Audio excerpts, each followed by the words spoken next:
Hello my dear students, today we are going to talk about the passive voice with the modal verbs. Let's talk about the passive, and as we are used to, first we will introduce the functions and the uses. When or how to use the passive voice tense. First, we use the passive when we don't know who does the action, which means that when we have no idea who does the action, or we don't know who does the action and we want to talk about this action, we use the passive. The second function is when we don't care who does the action, which means if we don't care, or we don't, let's say, want to talk about the doer of the action, we use the passive voice. The function of the form of the passive voice is to change an active sentence into a passive sentence. The object of the active sentence becomes the subject, which means that we flip between the subject and the object.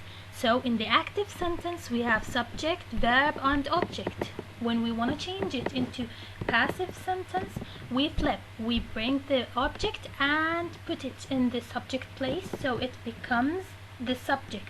So the object becomes the subject in the passive sentence, such as someone has eaten the cake.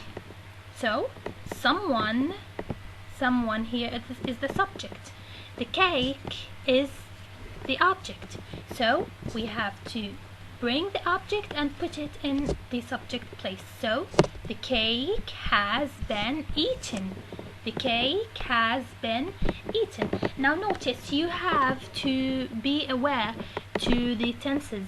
Now here we have the past perfect tense, so we have to know how to change it into passive, or which tense we shall use. Okay, now we have in the active sentence the present perfect tense, and here also we have the present perfect tense. So this is how we change an active sentence into a passive. Okay, now we have the passive with the modals. The passive with the modals is not something difficult, let's say, or complicated. It is the same as the regular passive, but we add modals to the sentence. Okay, what are the modal verbs? The modal verbs such as may, might, shall, should, have to, and so on. Now you all know that after the modal we have to add a base form verb or an infinitive verb without any additional suffixes or letters to the verb. So the verb remain as it is. Okay, so adding be after the modal verb is a must. Subject, so we have subject plus any modal verbs plus be plus the past participle. This is something let's say unchangeable. Okay, so after the modals we have to add be. Why is that?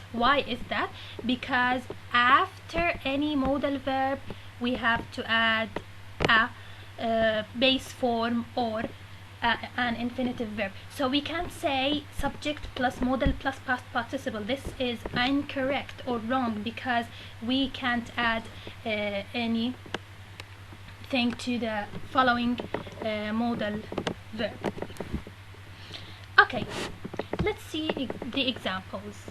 Maya will be rewarded. Maya will be rewarded. The door can't be opened. Children should be helped across the street. He won't be invited to the Politter's birthday party. This book must be returned to the library soon.